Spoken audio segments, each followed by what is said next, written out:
What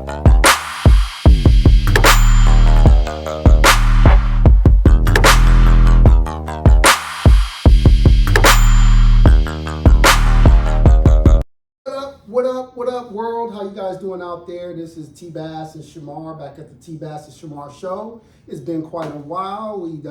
I think this is our first podcast for, is it of the summer?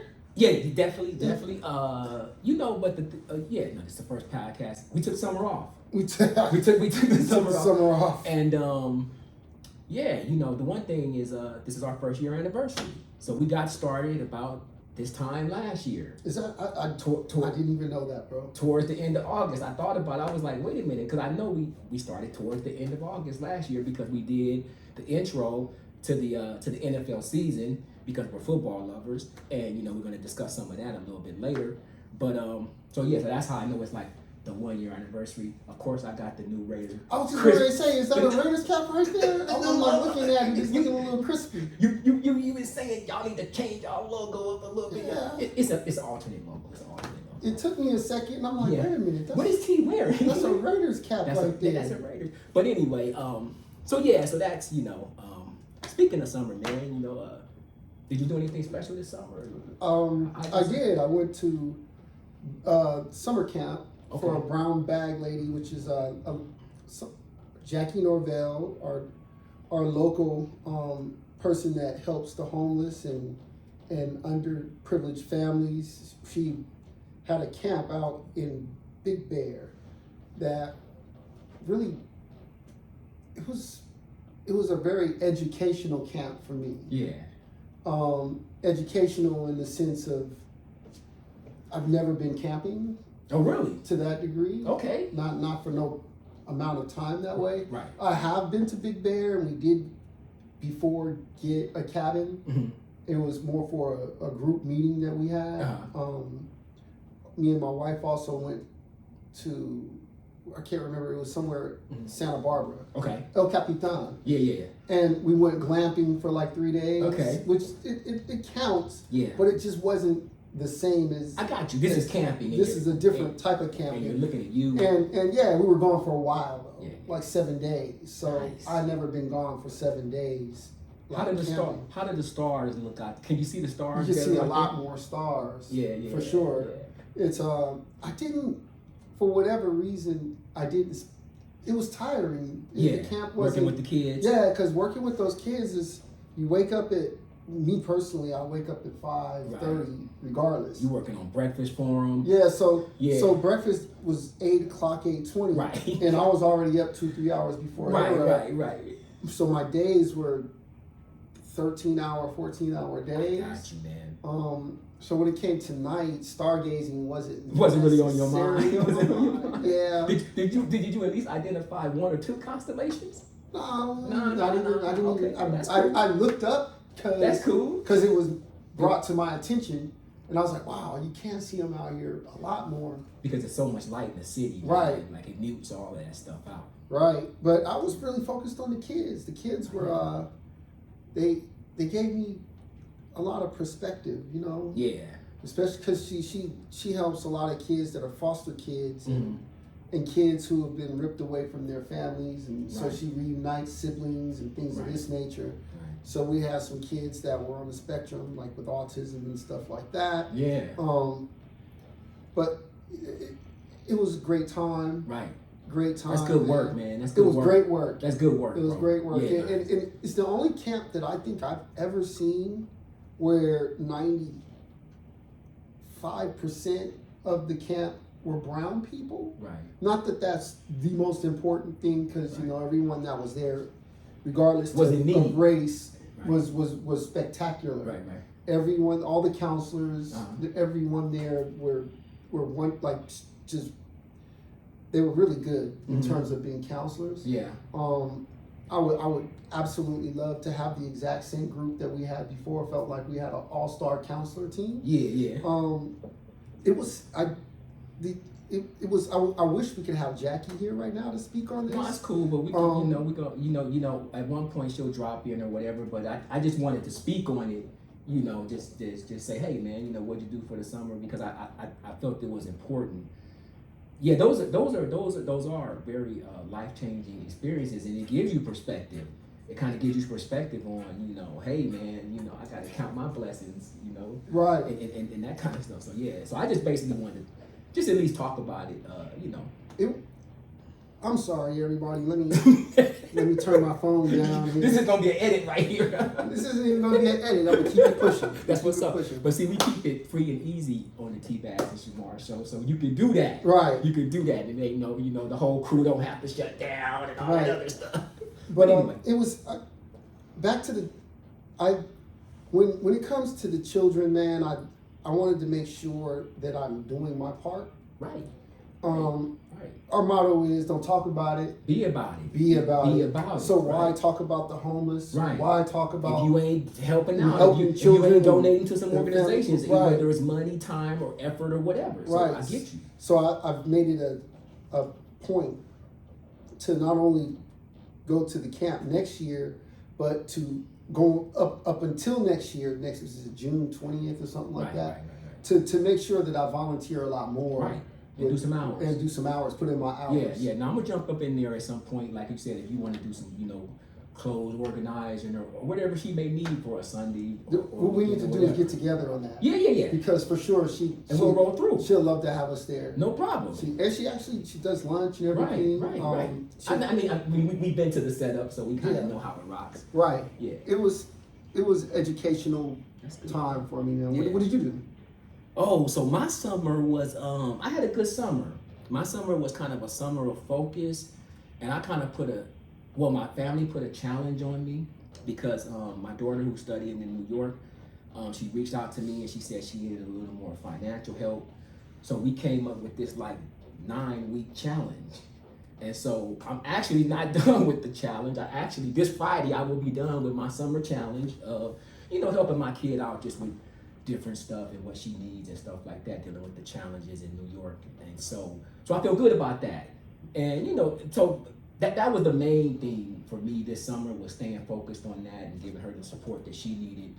And then, and of course, we both had a good time. So I scaled back my whole social calendar and all of that. I was like, no, I'm scaling everything down because I want to be able to meet this challenge, and it is a challenge, dude. When somebody says, hey, I need 50 extra bucks a week or 60, 70 bucks a week, you're like, okay, well, I can do. So I when I went into it, I said, I'm gonna turn this into a summer challenge. That's what this is gonna be for me. So, and of course we had fun at the Damian Marley show. So that we did go to the Damian Marley and Stephen Marley. The two Marley brothers. Hey man, those two put on a great show. So that KCRW, so you went last year. I had to skip last year, but we picked it up this year, and I think that's gonna be like an annual thing for me. That KCRW reggae show. Is that so? They do KCRW. That's who does it every. That's the sponsor. That's the sponsor. I would like to make that a yearly thing. Yeah, man. But then also, if that be the case, I would also like to do, because we did summer, so maybe sometime next year, like springish. Yeah. Try to fit another concert in there. Well, you know what? Like a jazz. Yeah. Because I think they do the summer. The jazz happens in the summer, right? Because they do the Hollywood Bowl Jazz Festival. They do that. What about salsa? You know what? They got something coming up. I know there's an Afro-Cuban group coming. I don't know. Yeah, I know that's your jam, bro. And then they're not the headline group. There's another group playing. And I don't know, and I know that they're Latin music too, but I don't know what kind of Latin music. It may be like flamingo music or something like that. No. But it doesn't matter, because the bottom line is the Afro-Cuban. I would literally just go just to hear the Afro-Cuban music. I would. And yeah. And then the other stuff would be just new exposure for me. Right. So that would be cool. So that was kind of T-Bass's summer, man. It was real low key. No, and then I got together with friends this summer. My boy Yale, and you met Yale, you know Yale. He played a show at the Peppermint Club, and so I just wanted to, support him, because he does like his own clothing line and stuff like that, and I purchased from him. I'm really big on, supporting Black entrepreneurs and artists, and so he invited us out. So me and a few friends, we got together, hung out, had drinks, and that was kind of just like an unwind for me. I kind of needed that anyway, and so so that was cool. So not a lot of social stuff on my calendar this summer, but I feel like I had a good summer, And yeah, man, now I'm headed into this, my daughter's last year of college, bro. Like, well, not last year of college, but, she's a senior now. So, we're going to try to, we're going to complete this, this journey through that senior year. And then, then she'll be off to grad school or whatever. So that's what T-Bass was up to this summer. Hey, the question, backtracking, Yale? Yeah. Does he have a website where yeah, he gets clothes from? I don't know about his clothing. I don't know if he has a website for his clothing. But he has a website. But definitely he, you can like get to his music and stuff like that. And I'll forward you all of that information. You know what? I want to forward it so that way I can. Yeah. Shout out to you, Yale, if you're listening. It's nice to meet you and know you, brother. I think you're a bright kid. Keep doing what you're doing, man. Keep doing what you're doing. Keep rising like a star, player. Keep rising like a star. Absolutely. And then also the two ladies that worked with you at Larchmont. So Donna rolled. Donna and Shanice. Donna and Shanice. Shout out to you too. I don't know if you guys listen to the T-Bass and Shamar show, but we're gonna mention you right now. I think folks be checking in on us because I be sending out my little Instagrams and my tweets and stuff, and people be, so I will. I say, hey, we put your name out there. We shouted you out on the show. Not only that, you know what I'm gonna do is for Donna and Shanice, I got your cards. I'll pull up your website, and as we mention your name, I'll throw your card, your information out there, so whoever's listening could try to which is support you and buy some stuff from you. Absolutely. So yeah, sisters, please keep doing what you're doing. Rise like a star. Right. For the sports aspect of all this. So this is why we're here. So this is for the sports aspect. This is so we're leading into another NFL season, and I'm not gonna start off with the Eagles. I'm gonna let that slide for a second. Okay. In fact, you know what? I'm not even gonna start off with the Raiders. I'm gonna jump over. Yeah. And I'm gonna say to all you Chief fans out there. You always banging on the Chief. To all you Chief fans out there. Y'all know who you are. He worse than me. Y'all know who you are. Philly gonna be waiting for you at that bowl game. Philly gonna be waiting. So we talked about the hen bet last year. I lost the bet last year, but me and hen and already start chirping, and so we got $25 on the table. I'm like, yeah, hen, you about to take that. Our first meeting, you about to take that L. Hey, I talked to my pops about because he's in Vegas. Right. He's a Raiders fan. Right. I was like, hey, Pop, so you placed that bet? Yeah. He's like, yeah. I was like, so. So what's the bet? What bet he placed? That dude, he's one of those every week bettors. Okay, gotcha. So he's one of those guys that have literally 10 cards lined up. Yeah. And he'll play the spread, he'll play the over and under. Yeah. He'll play just the actual straight up. Right. He'll parlay, he'll do all that stuff. Yeah. He'll bet college, baseball. Right. Because you can do those packages where you take 3 bets and then if all 3 of your bets hit, then you get like 5 times more or whatever. That's my pop. I'm not a gambler. I don't really gamble much. But I mean I gamble here and there a little bit, but I'm not a gambler. So he said he got the Raiders at 6.5. He's definitely, bro. I need to put 100 on that before the season starts, because I know we winning more than 6.5. That's insulting, bro. That's insulting. I know you already told me. No, put it out here. I don't want to insult you. No, but I do have the Raiders at 7 or 8. Okay, no, that's cool. Listen, that's cool because that's motivation. I can accept 8. I can accept 8. When you say 6 or 7, bro, I'm like, that means we're horrible. You know what, bro? I think the Raiders. So I got the sheet right here. My annual tally is right here. I actually didn't pick the last game because that's against the Chargers, and I actually wanted to wait to pick that game to actually see how we are before I go. But I got 10 wins on here already. So what is that? And so depending on how we look, if I pencil in this last win, then I'm saying 11 wins, right? This is optimistic. This is just what I feel my team should do. If I'm Coach AP, I'm like, no, player, this is the stand. This is what we're shooting for. But if we hit 10, I don't want to hit 9. I say this every year, Michael. You got to get 10 wins.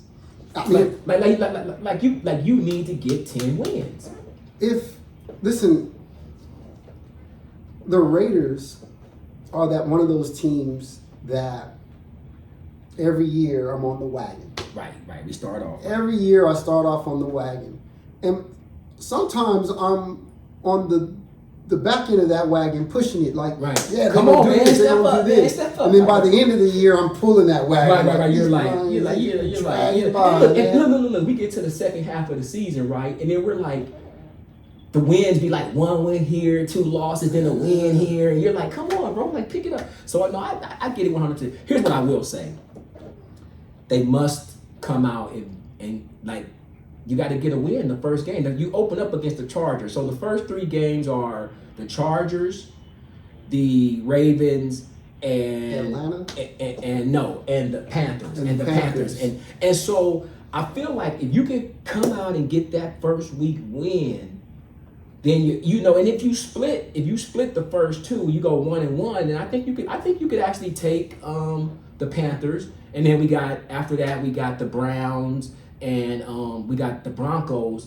The Broncos got me a little nervous because they got that new quarterback, Bo Nix, who I felt like the Raiders actually should have went after. I was like, bro, I don't know. I got this feeling about Bo Nix. Me too. It's just something in me about Bo Nix, bro. Because I think he's going to end up being a gunslinger. Yeah, he's already like 25 years old. He was in college for a long time. Yeah. Had a lot of college games. Yeah. So he was ready to come to the NFL. Right. It was time. Right. So that's why I was like, I don't know, man. If I was the Raiders, I'd just go after him. I wouldn't hesitate. Whoever I need to trade, other than the defensive end, Crosby, he'd be the only person for me that was untouchable. Yeah, but everybody else, Adams, whoever, I would have traded to get to that. But you know what? You as a GM. You're that person. I'm aggressive. Whether we talk about basketball, whatever, you're like, just give it. Oh, Curry. Oh no, I'm trading Curry. I'd be like, man, what's wrong with you? Hey, I'm aggressive. If I want something, I'm gonna. In terms of sports, I'm gonna go get it. No, I hear you. Because if you wait around in that, in that league, in those leagues, other teams will go get what you want. Right. We did pick up Brock Bowers. I don't feel bad about that. I would like to have. What I've noticed is all the dominant teams actually have a dominant tight end. I've just noticed. So the Patriots with Gronk. Now you got. I see it's hard for me to even say it. It's hard the Chiefs with Kelsey. You got the Chiefs with Kelsey. Right. And so we went out. We got Brock Bowers. I hope that Brock Bowers can have a good year and actually help us out and get our. Here's what I think about the Raiders. Either we're gonna be poor and bad, or we're actually gonna be very good and surprise some people. I really want the offense to take off, man. I can't live with this 1 touchdown a damn game stuff, dude. I'm like, can I get 2 or 3 touchdowns a game? I think that the Raiders will manufacture 2 touchdowns a game from the offense. Right. It's just that third 21 from the offense. And that's what I need. That's what you need to be competitive. Right. Because 21 will put you in a position where you win at least 8 games, 9 games. And guess what? If you scoring 3 touchdowns and then you sprinkle in 1 or 2 field goals right. now you scoring well. And last year we were struggling to score 20 points a game. The defense was holding you in. Right. So if the defense plays the way it played last year, and the offense plays better than it did last year, then maybe that is 9 wins, 8, 9, 10. I kind of like Minshew a little bit. I'm an Aiden O'Connell guy. I love what Aiden did last year, and I was leaning towards Aiden in this whole quarterback competition that we had this summer and through preseason. And I actually was like, I don't know, man, Aiden O'Connell. I probably would have went that route. Just because he does have history and he got us into winning, and you want to piggyback on that. But I do like Minshew's swag. When I look at Minshew, he looks like a Raider to me. I'm like, I like your swag, Minshew. So I'm pretty sure that you don't want to see Aiden O'Connell this year. I want to see Minshew come in. I want to see Minshew come in, and I want that offense to just look phenomenal. Right. And I want him to come in and on week 3 against the Panthers, I want him to put up 36 points that day. Yeah. Because it's the Panthers. Because it's the Panthers, but so you know, I'm not. So it's the Panthers. But listen, even when we open up week 1, I want them to score 3 touchdowns that day. I think they can do that. Like, yeah, I think that's possible. Yeah. Okay, wait. I gotta interrupt right now, bro. This is on my mind and on my heart. To Colin, what is his name? Colin Cohart or whatever his name is. What's his name? He has a show. He's a radio announcer. I forget. So he says that the Chargers gonna get 11, maybe 12 wins, and you definitely sweeping the Raiders this year. You out your mind.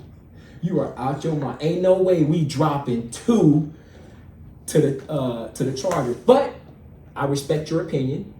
And right on. Game on, dude. No, thank you for that motivation. So I had to get that off my chest. I had to get that off my chest. I have to let you get that off your chest. I'm like, Colin Cohart. I'm going to reserve my opinion till after the first game. Because they play the Chargers the first game. Right. And we're going to smash on them the first game. We coming out the gate. And where they Pierce, at? In L.A.? They play in L.A. But that don't matter because it's going to be all Raider fans there anyway. Smash on them in L.A.? We're going to smash on them in L.A. Come out the gate. That's what AP said. I want to come out the gate swinging. Thank you, AP. I love that mentality. That's cool. I don't agree with that. No, that's cool. You're not supposed to. Wait. You're not supposed to. It's possible they win. Right. I'm not saying they may not win. Look, but you said smash. I want to smash on them. Oh no. So I want to win by 10 points. I want to win by at least 10. And I think if you beat the Chargers by 10 points, that is smashing on them. Hey, if the Raiders come out, smash the Chargers, right, barely beat the Ravens, and smash the Panthers, I'll be singing a whole nother tune. Right. I'll be singing a whole nother tune. Ravens, I'll be on them Chief fans like white on rice, player. I'll be right on them like, hey, what's up with them Raiders though? So we didn't have enough. So this has been enough conversation about. So what's up with Joseph? How you feeling? I know you feeling good because I feel decent. I feel good about the offense. Okay. I feel like Jalen Hurts will have an MVP-like year. Yeah. Like he may be in the conversation with the MVP, whoever that may be. Or may win a Super Bowl. Offensively, they got a Super Bowl team. Defensively, I just don't know. Okay.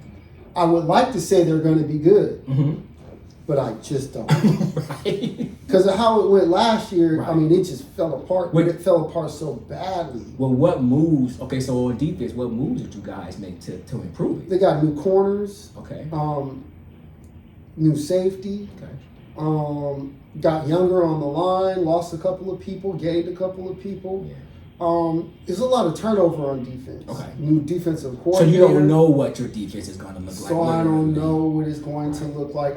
My instinct says it'll be better than last year. Mm-hmm. If that's the case, the offense should be better than last year. The defense should be better than last year. And last year they started off 10-1. Mm-hmm. So I would expect them to, by 10 games, at least be 7-3 at the very least. Okay. 7-3 is great. I don't expect them to lose a lot of games, but I also don't expect them to be, 10-0. Right. No, it's possible, but I don't expect it. I expect at least 7-3. So who do you guys open up against? The Packers. So which is that's one of the games that I'm on the line because it's in Brazil. Right. They're gonna be distracted. They're gonna be distracted. The offense I think will play out of sight. Right. I'm expecting 27 points or more. Wow. 27 points. No, when I say 27 points against the Packers, I expect that. Wow. So you expect your offense to just be nice. Be nice. Right. Like so. Well, goddamn, I forgot, bro. You guys got Saquon Barkley in your backfield. Man, Philadelphia is loaded on offense. They should be scoring close to 27, 30 points a game. You got Saquon Barkley in your backfield, and man, so that's See, now my running game, I don't know what I feel great about our receivers. I feel great about our tight ends. Our backs are gonna have to prove it to me because we just gave up 1,000-yard rusher. And Josh Jacobs, he didn't go into Green Bay. You gonna see Josh Jacobs the opening week, and so. For your team to turn it around, that coach needs to turn them into what the Lions turned into, a bully team. Right. That's what they need to do. Philadelphia is that. They're a bully team. They'll run you over. Yeah. And last year, they didn't necessarily run you over. I think this year, they're going to run you over. Yeah. And pass it over your head. Right. Like I said, I'm expecting to have the offense in at least 5 games score 40 or more points. Wow. That's the kind of game I like. Well, you just heard what the numbers I put. I was like, I mean, I need you scoring in the 30s, like 30s, and like you said, 42. 42 is a high NFL number, right? Like that means you just came in and just smashed on fools. Right. And I'm expecting to see them. I wouldn't say just the offense. Hopefully, the defense steps up. Right. But in general, I would like to see the team in 5 or more games have at least 40 points. At least 40. They should be hanging up. You're saying one game with 40 points. You're saying no, at least 5 games with what? Where they have 40 points. What we laughing at? No, that's a lie. That's a lie. No. It's not that I'm laughing because I don't think it's doable. But that in football, that's a lot. That's a lot, bro. Right. Like 5 games with 40 points. That means that everybody's talking about you going into the playoffs. This offense is incredible. I mean, we just don't know it. You know, it's that kind of commentary on it, right? Exactly. Right. That's exactly what I expect. Yeah. I expect them to after week 3 be like, wow. This Philadelphia offense is buzzing. It's scary. Oh my God, this is the most scariest team we've ever seen. Am I biased? Right. Absolutely. Right. I mean, absolutely. Listen, you're supposed to dream big. Bro. Hey, you're supposed to dream big. What am I going to... I'm hoping that they score 19 points again. Nope, that's not me. That's not Anderson. That's not Shamar. Right. What I want to see is the Eagles flying high, Eagles fly. I want to see 42 points in at least 5 games. I want to see an average of 27 to 30 points. I want to see the defense dominating, having at least 50 or 60 sacks. I know 60 is a lot, but 60 sacks. 50, at least 50 though. That's like up there at the top. How many sacks did you have last year? I can't remember, not very many because they fell off. But the year before they had 80 something. 80 sacks, which is like second, third most ever. Well, that's crazy. I don't expect them to have second or third most ever, but 50 in a year, I want to see that. Yeah. Pressuring the quarterback, getting to the quarterback, hitting the quarterback. Yeah. I want to see all that. Man, I can't wait to see it either because you know what? I love watching football. Man, me too. I love watching football, bro. So I think it's going to be a good year. And, we're going to be checking in with you guys throughout the year on the football stuff. And, if I come in here hanging my head, or maybe if I come in here with my head high with a whole new Raiders cap on it, you don't know what it is.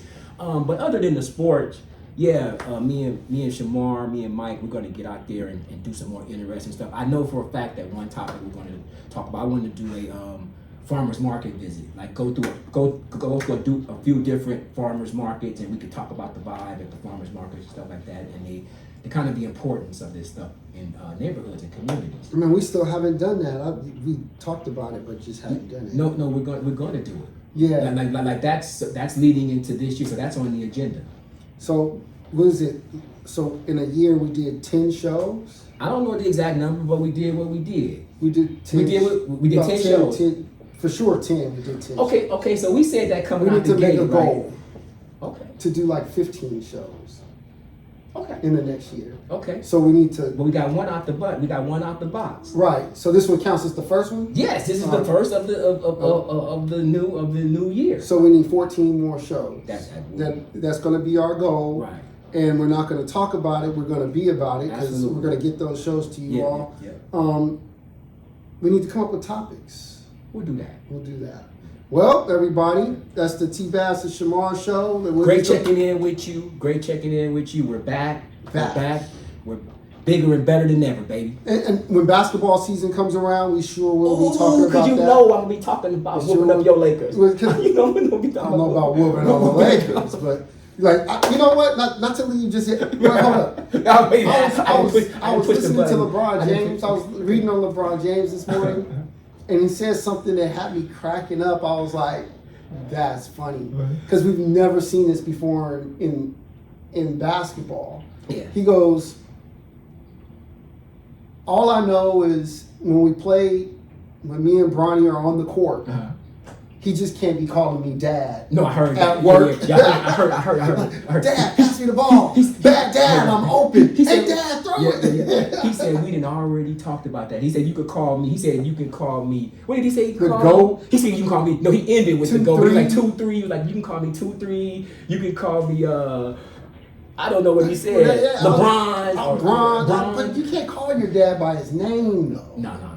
That would feel funny. And what does he call his dad? Because listen, he may not even call his dad, right? Like I used to call my father Pops. Me too. I used to call my father Pop now. I'm like Pops. You know, so. And I would, if I was Bronny, I'd ask him, would you be okay with Pop? Right. I mean, hell no. You can't say that. You can't say that either. You can't OG? say you can't say no daddy references on the court. No, you. What about OG? LeBron, whatever he gonna call. I don't know if they got a house nickname. I don't know what their house nickname. Hey, I would love LeBron James to answer this question. That would be dope. Then we can get funding. Like you got to figure out some sort of way because I'm thinking to say like, what he calling? Like, no. But LeBron LB? said 2-3. He said 2-3. He said 2-3. So maybe that's what they call him, 2-3. I don't know. I don't know. But anyway, but definitely he was clowning when he said the GOAT. I mean, right. I was like, yeah, I don't know about that. Hey, but before we close though, yeah. So we was talking about the hoop and yeah, man, the Olympic team, bro, that was exciting stuff. Actually, that was exciting stuff. That was one of the most exciting Olympic moments that I've ever had. Yeah, me too. I've had some Olympic moments where I was decently excited, like when, what's his name? Was it Michael Johnson with the gold shoes? Oh yeah. Remember that all the way back in the day? Oh yeah, when they were running. Yeah, him and Lewis when they was running, it was pretty exciting. Right. The Dream Team. Right. When they first came out. You know what was weird, bro? Because I know why I didn't really get into the Dream Team. I didn't really get into the Dream Team, although I liked the players, because I was like, how y'all gonna put all these? I was like, y'all gonna go over here and beat up on all these dudes, man? That ain't fair. I was like, that ain't fair, because I was during the transition from college players playing in the Olympics to pro players playing in the Olympics. So that's why I never really got into the Olympic basketball, because I was always like, y'all way better than the rest of the world, but the world has caught up. The world has caught up. Yeah, right. And these games are good now, yeah, real good. Yeah. Like that last game was. Hey, Wemby, man, Wemby wanted it because he was over there crying. He was they wanted it bad. But like the competitive juices got to him. They almost got him. Yeah. They made him play. They made him shoot all the way to the end. It was and then Curry, boy, that dude. Yeah, he just lit it up. He just. Man, that dude. They call it Curry Flurry. Curry Flurry. Man, that guy right there, boy. Him and LeBron, man, all of them, KD, all of them, they all played well. Yeah. They all showed up. No, it was fun. It was fun stuff.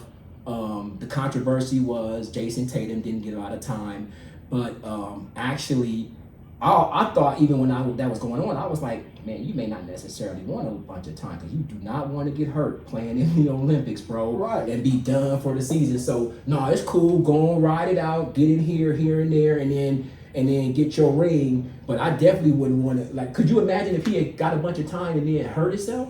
Yeah, and he had played all the way to the end of the season too. Right. Where some of these guys been sitting for a minute. Right. You know, we'll see. Yeah, we'll it was see. good. It was good stuff. But all right, everybody. That's it. Yeah. We're gonna catch you guys at another time. Yeah. With that. Don't talk about it. Be about it.